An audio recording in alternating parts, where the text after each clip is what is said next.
The book we're talking about, Nick, National Insecurity, and how much this boiled down to individual differences between and among presidents. Well, he really, David Rothkopf really makes clear that there is a huge difference in approach between the current sort of reactive foreign policy we have and the policies of the past. And here you have the second part of the interview where he expounds on that.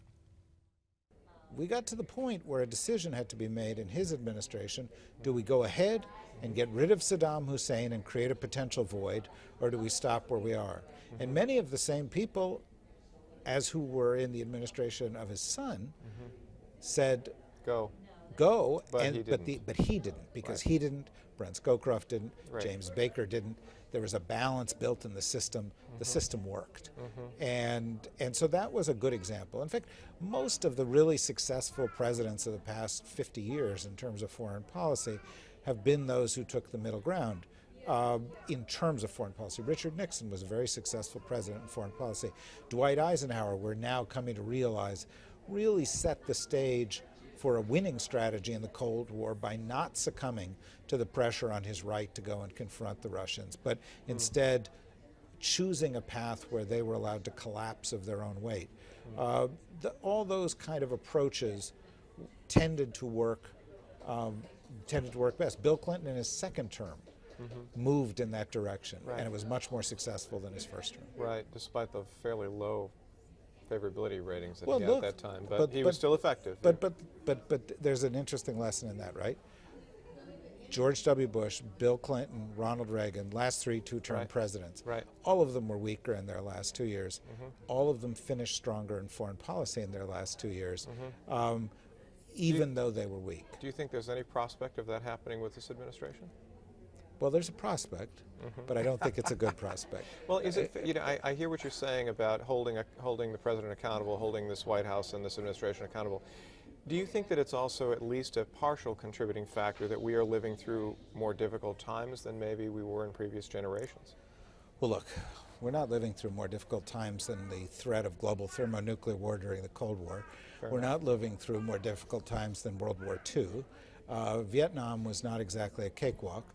We've faced a lot of things. There are a lot of mid-level problems that we face. Crimea, Syria, Iraq, Egypt, Libya, Arabian Peninsula, Iran, Afghanistan, Pakistan, South China Sea, North Korea.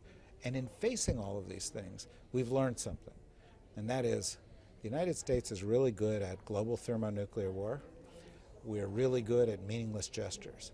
We're just not so good at the middle game. And the middle game is where most foreign policy happens. What needs to happen then for American leadership to rise again? Well, I think we have to recognize that we can't embrace a gated community foreign policy. We can't say the problems that happen far away won't affect us here. That was the lesson of 9/11. There were problems on the other side of the world, and they affected, you know, lower Manhattan. They affected Washington, D.C. They affected the middle of the country as well.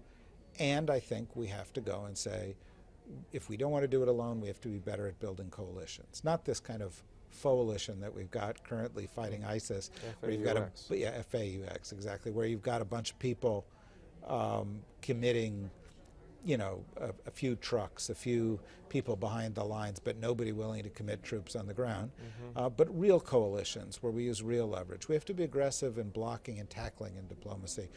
Stopping the Qataris from underwriting extremism, stopping the Turks from underwriting extremism, using the leverage we get from an Iran negotiation to gain more influence with, say, Assad, as opposed to the other way around, where we seem to want the Iran nuclear negotiations so much that we're cutting them and their ally Assad a little bit of slack, right? And so it's not a question of all in, all out. It's a question of, do we lean in a little more? Do we have more of an aspirational foreign policy, or do we have a defensive and reactive foreign policy? The name of the book again, National Insecurity, American Leadership in an Age of Fear by David Rothkopf. Our thanks to Nick Tate. Nick, stick around. There's more on America's Forum.